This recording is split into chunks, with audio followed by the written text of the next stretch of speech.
that, let's talk about the entire auto Ank space. We have Mr. Sunil Bohra, the CFO at Uno Minda, joining us on the show on the back of their earnings. Largely inline set of numbers coming in from Uno Minda.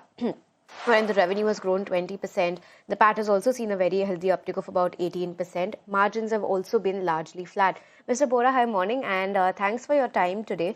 It's been largely an inline set of numbers for you. You're headed in the correct direction. Talk to us about where are you seeing some of your important metrics, for example, margins headed from here. They're sticky at that 11% mark right now. Is this something that we should be working with in terms of a number to look at in the future too? What would your range be on the margins? Yeah, so in terms of margin, if you remember in the beginning of the year, we clearly mentioned our broad expected range, which was 11% plus minus 50 basis points. And I'm very happy that we have been able to be in the top end of the range between 11 to 11.5 cumulative up to December. And as we move forward, we do expect the margins to remain broadly in that line. The key reason being, as you know, we have been a lot of growth projects, a lot of expansion projects which are currently going on. A lot of businesses which we have, or plants which have just started. So initially, first 2 years, normally they tend to be a little bit of drag and they don't achieve the desired profitability. So matrices is normally the third full year of operations. So considering that, and it's a blend of all such businesses which might not be operating at their peak performance or expected performance, the margins are pretty healthy, I would say, in terms of the continuity of that broad 11% plus minus 50 basis points. And as I said, we expect that to maintain as we move forward. Hi, Sunil. Very good morning. This is Harsh here. Sunil, the 20% growth clip. Now, I know that you don't give explicit guidance with regard to top line growth, but is the visibility meaningfully better versus when you guided for the 1.5x kind of versus industry growth, 1.5x higher? Is the visibility now meaningfully better, and therefore would this kind of revenue growth likely sustain for you? Is that something you're expecting? So as you rightly mentioned, Harsh, normally we don't give the guidance in terms of the revenue growth. So I might not be able to give you what the kind of growth in future, but definitely our goal still remains the same as to whatever is the industry growth, we grow at least 1.5x. And this is the fact that because of the GST cuts, while the volumes have grown, we all know that the growth has more so pronounced in the entry segment two-wheelers and entry segment four-wheelers, where obviously the kit value is lower. Yes, you will see the number of vehicles to be higher, but in terms of the absolute value per vehicle, the kit value per vehicle tend to be little lower.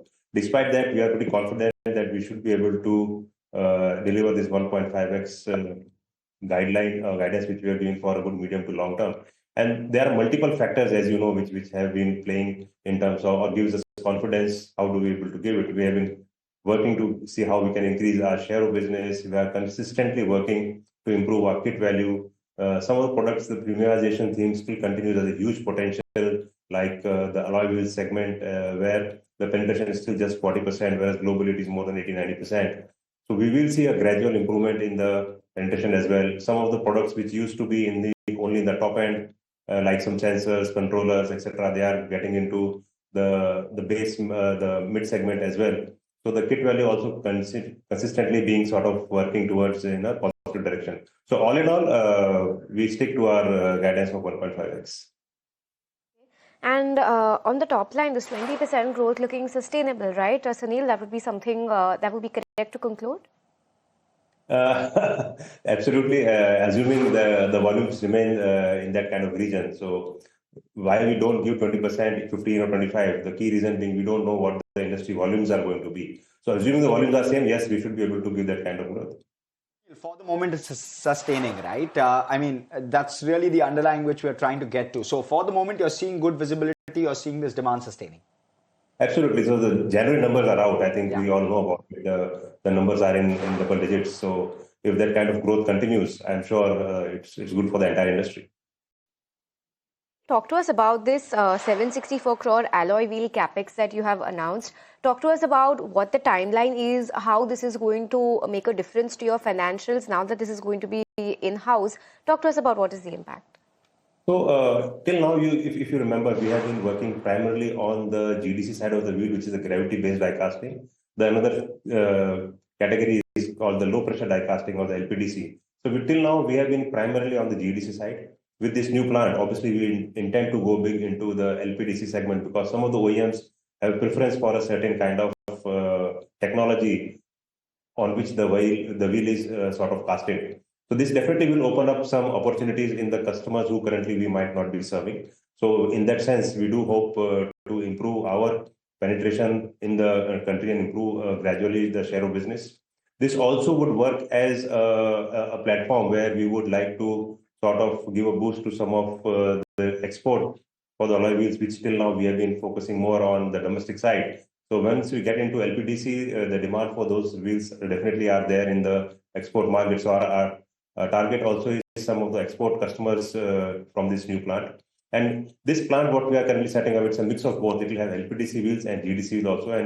And I'm really happy to say that this is the single largest investment which we'll be going to have in the single plant at one location. Obviously, over the years, this will also grow as we move forward with some of the debottlenecking brownfield expansion.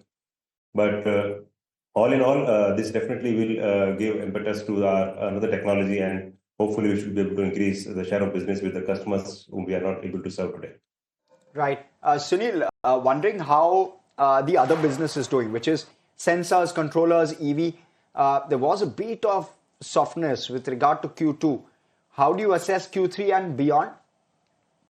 So definitely, and I think the numbers will speak out for themselves because of the GST rate cut, and as anticipated, it actually has reduced the difference between the EV vehicle and the ICE vehicle in terms of the pricing, right? So if you see the penetration for the EVs in the last quarter definitely has dropped a little bit, but we are pretty confident that in the medium to long term this will bounce back because we have seen such cycles in past because of some subsidies or whatever, the volumes temporarily came down and then again sort of jumped back. And with a lot of our customers in lining up the new models for the EV space specifically, we're pretty hopeful that, that as we move forward, the EV volumes also will grow. And once they grow, some of our businesses which are EV specific will also see that kind of upside. But as I said, the numbers are not something we will be able to comment on, but we are pretty confident that what penetration EV we have seen in Q3, definitely we should see a positive momentum as we move towards the next few quarters. Okay, so that sounds good. Sunil, lastly, talk to us about how is the international business, the export segment, how is that shaping up? About 10% of your overall top line, if I'm correct, comes from your exports. Given that we've signed trade deals with the US, UK, EU, these FTAs are now underway. Talk to us about how this impacts your international biz and can this contribution to the overall top line increase? Absolutely. This will definitely impact positively to the entire segment. And if I talk of Uno Minda specifically, last quarter, actually Q3, we have seen a significant growth in exports compared to Q2, despite whatever uncertainty we have seen. Because the business we are in, whatever business you get today, normally gets in production 1 to 2 years down the line because of the development cycle, etc., etc. But all in all, we are very, very positive that there have already started new inquiries. In fact, in past few quarters, couple of quarters, we have seen some slow pedaling of the new inquiries which has happened. But now we are seeing that traction, and this actual impact in the numbers, I'm sure will be visible maybe 1 to 2 years down the line.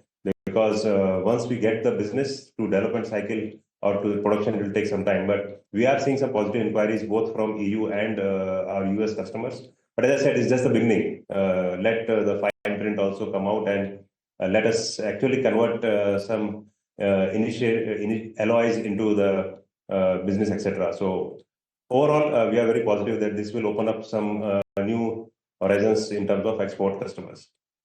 Okay, so Sunil, that sounds really optimistic. So good to be speaking with you today. Thanks so much for taking the time out. Thank you.